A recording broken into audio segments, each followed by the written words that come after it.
आप सभी मित्रों का हमारे YouTube चैनल अध्यात्म पर स्वागत है। अभी तक आपने हमारे चैनल को सब्सक्राइब नहीं किया है तो सब्सक्राइब कर ले। नए वीडियो की अपडेट के लिए बेल आइकन के बटन को पर क्लिक करें और लाइक सब्सक्राइब करना ना भूलें। हमें कमेंट बॉक्स में कमेंट करके जरूर बताएं कि आपको हमारी वीडियो कैसी लगती है। हम जानेंगे आनंदमय कोश के बारे में कि आनंदमय कोश का निर्माण कैसे होता है और आनंदमय कोश हमारे भीतर किस प्रकार सक्रिय रहता है। तो चलिए देर न करते हुए वीडियो को स्टार्ट करते हैं। आनंदमय कोश आनंदमय कोश हमारे कारण शरीर में स्थित रहता है। आनंदमय कोश कहाँ स्थित होता है? तो हमारे कारण शरीर के भीतर, या हमारे कारण शरीर का निर्माण भी आनंदमय कोश ही करता है। और स्थूल शरीर में आनंदमय कोश या कारण शरीर का स्थान कहाँ है? तो हमारे हृदय में होता है। स्थूल शरीर में कारण आनंदमय कोश का स्थान हमारे हृदय के भीतर रहता है। जो भौतिक शरीर है उसमें हृदय के भीतर रहता है और आनंदमय कोश ही हमारे कारण शरीर का निर्माण करता है। आनंदमय कोश क्या है? आनंद का स्रोत। आनंदमय कोश क्या है? आनंद का स्रोत। सभी जीवों में आनंद का स्रोत एक ही प्रकार का होता है, चाहे वह चींटी हो, बकरी हो, भेड़ हो या मुर्गा, ऊंट हो, सभी में आनंद का स्रोत एक ही प्रकार का होता है। परंतु जब यह आनंद का स्रोत कारण शरीर की वासनाओं से या कारण शरीर से जुड़ता है, किससे जुड़ता है? कारण शरीर से जुड़ता है, तो सभी की वासनाएं या कारण शरीर की वासनाओं से जुड़ने के कारण, कारण शरीर की वासनाओं के से जुड़ने के कारण यह आनंद शरीर कारण शरीर की वासनाओं से जुड़ता है, तो भिन्न भिन्न प्रकार की आनंद वृत्तियों को उत्पन्न करता है। क्या करता है? आनंद वृत्तियों को उत्पन्न करता है। आनंद का स्रोत सभी में एक ही प्रकार का होता है। आनंद का स्रोत सभी जीवों में एक प्रकार का होता है। क्यों होता है? क्योंकि हमारी आत्मा की स्वाभाविक प्रवृत्ति क्या है? आनंद। इसीलिए तो कहा गया है कि बाहर आनंद मत खोजो, आनंद हमारे भीतर स्रोत स्थित है। जो आत्मा स्वरूप का आनंद लेता है वो परमानंद में जीता है, क्योंकि यहाँ पर आनंद कभी समाप्त नहीं होता है। परंतु क्या करते हैं जीव? क्या करता है कि कारण शरीर से जुड़कर या कारण शरीर की वासनाओं से जुड़कर आनंद वृत्तियों को जागृत करता है और बाहर वो आसक्ति उत्पन्न करता है। मन को आसक्त करके बाहर के आकर्षणों से जुड़ा रहता है। इसी प्रकार आनंद का स्रोत एक होने के बाद भी कारण शरीर से जुड़ने के कारण भिन्न भिन्न प्रकार की आनंद वृत्तियां जागृत होने से सभी जीवों के मन की आसक्ति भी भिन्न भिन्न प्रकार की हो जाती है। किसी की आसक्ति एक प्रकार की नहीं होगी। शेर की आसक्ति शिकार में होती है। दिन रात वो शिकार के बारे में ही सोचता है कि कहाँ से मुझे शिकार प्राप्त होगा। उसका सब कुछ शिकार पे ही निहित है। उसी प्रकार मनुष्य की आसक्ति भी भिन्न भिन्न प्रकार की होती है। किसी की धन में, किसी की रूप में, किसी की बल में। इस प्रकार आसक्ति में भिन्नता आती है। क्यों भिन्नता आती है आसक्ति में? क्योंकि सभी की कारण शरीर की वासनाएं भिन्न भिन्न प्रकार की हैं, पर उसके पीछे का जो आनंद का स्रोत है वो सभी में एक प्रकार का ही रहेगा। अब जानते हैं कि आनंद वृत्तियां कितने प्रकार की होती हैं। तो आनंद वृत्तियां 3 प्रकार की बनती हैं। कितने प्रकार की बनती है और कैसे बनती है? सत, तम, रज। हमारे भीतर त्रिगुणात्मक प्रभाव रहता है, सूक्ष्म प्रकृति का प्रभाव, सत, तम, रज।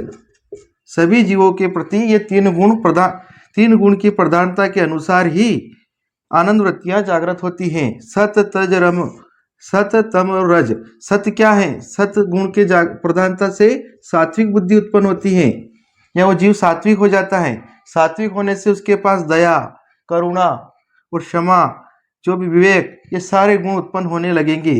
दूसरों का भला बुरा सोचता है, किसी के अधिकारों का हनन नहीं करता है, वो अपनी मर्यादा में रहता है। यह सात्विक बुद्धि यानी सतोगुण की प्रधानता के लक्षण हैं। उसी प्रकार तमोगुणी दूसरों के अधिकारों का हनन करेगा, आक्रामक होगा, किसी को भी हानि पहुंचाने में नहीं हिचकिचाएगा। इस प्रकार यह तमोगुणी के लक्षण हैं। वहीं अगर रजोगुणी, वह लोभ लालच से युक्त होगा, दिन रात मोह से युक्त होगा और उसको वह भिन्न भिन्न प्रकार के आकर्षणों से लिप्त रहेगा। यह रजोगुणी के लक्षण हैं। तो इन तीनों गुणों की प्रधानता के अनुसार आनंद वृत्तियां बनती हैं। किनके अनुसार बनती है? 3 गुणों के प्रधानता के अनुसार आनंद वृत्तियां जागृत तो कारण शरीर से होगी, परंतु कारण शरीर की वासनाओं से होगी, परंतु ये आनंद वृत्तियां बनेगी किससे? तीनों गुणों की प्रधानता के अनुसार बनेगी। उसी प्रकार से सबकी आसक्ति भी भिन्न भिन्न प्रकार की हो जाएगी। किसी की आसक्ति एक प्रकार की नहीं होती। सभी की आसक्ति भिन्न भिन्न प्रकार की होती है, चाहे वह कोई भी जीव हो। तो तीनों गुणों की प्रधानता के अनुसार आसक्ति बनती है। और आनंद वृत्तियां 3 प्रकार की होती हैं। पहली है प्रिय। आनंद वृत्तियां भी 3 प्रकार की होती हैं, मोद, प्रमोद। क्या है प्रिय, मोद और प्रमोद? प्रिय है दृश्यजन्य आनंद, दृश्यजन्य आनंद। किसी भी प्रिय जिसे हम सबसे अधिक चाहते हैं, जिस पे हमारी मन की आसक्ति है, मन का लगाव है, जिसके बिना हम रह नहीं सकते, उसका अगर दृश्य दिख जाए, वो दिख जाए, उसके दर्शन हो जाए, तो उसे कहते हैं प्रियजन आनंद। यह प्रियजन आनंद या यह आनंद वृत्तियों 3 प्रकार की है। और मोद, मोद है प्राप्तिजन्य आनंद। जो भी प्रिय जिसे हम चाहते हैं, जिससे हमारे मन का लगाव है, अगर उसकी प्राप्ति हो जाए, उस आनंद को कहते हैं मोद। तो आनंद के 3 स्वरूप हो गए, आनंद वृत्तियों के यहाँ पे 3 स्वरूप हो गए, प्रिय, मोद, प्रमोद। आनंद का स्रोत एक ही है। प्रमोद भोगजन्य आनंद है, जिस प्रिय जिससे हमारा लगाव है, जो हमारी इष्ट वस्तु है, उसकी प्राप्ति के बाद हम उसका जो उपभोग करते हैं, उससे जो आनंद उत्पन्न होता है, उसे कहते हैं प्रमोद। प्रिय है दृश्यजन्य आनंद, मोद है प्राप्तिजन्य आनंद, प्रमोद है भोगजन्य आनंद। तो ये 3 प्रकार की आनंद वृत्तियां, तीनों प्रकार के आनंद मिलकर हमारे पितर फिर वासनाओं को संचित करते हैं और कारण शरीर का निर्माण करते हैं। आनंद का स्रोत नहीं बदलता है, पर क्या बदलता रहता है, हमारा कारण शरीर।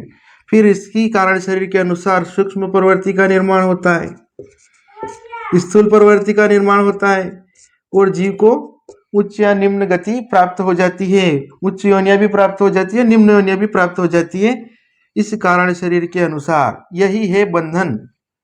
आनंद का स्रोत अगर जीव जब तक बाहर खोजेगा, वह बंधन में गिरता ही जाएगा, उसे मुक्ति नहीं मिल सकती।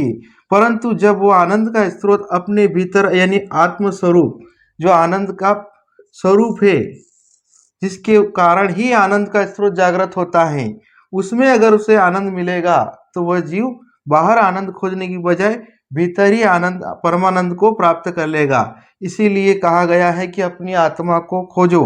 सभी शास्त्रों में कहते हैं पहले अपनी आत्मा को खोजो, क्योंकि वहीं परम आनंद स्थित है, वहां कभी भी खत्म होने वाला आनंद नहीं है। बाहर अगर वो खोजेगा आसक्ति से, बाहर आसक्तियों से जुड़कर आनंद खोज करेगा, तो वो आनंद क्षणिक होगा। इसी कारण जीव जन्म जन्मांतर के बंधनों में जुड़कर भटक रहा है, क्योंकि उसके भीतर अभी यह कर्म चल रहा है, वह आत्मा की ओर अभी तक मुड़ा नहीं। जब तक आत्मा की ओर नहीं मुड़ोगे, तब तक जीव परमानंद की प्राप्ति नहीं कर सकता है। तो यह है आनंदमय कोश।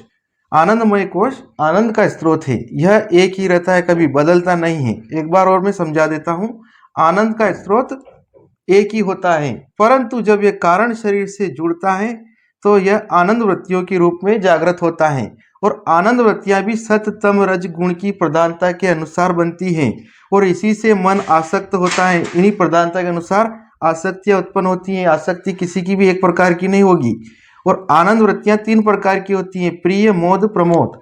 तो अब हमने समझा है आनंदमय कोश के बारे में। इस प्रकार आनंदमय कोश हमारे भीतर सक्रिय रहता है। जब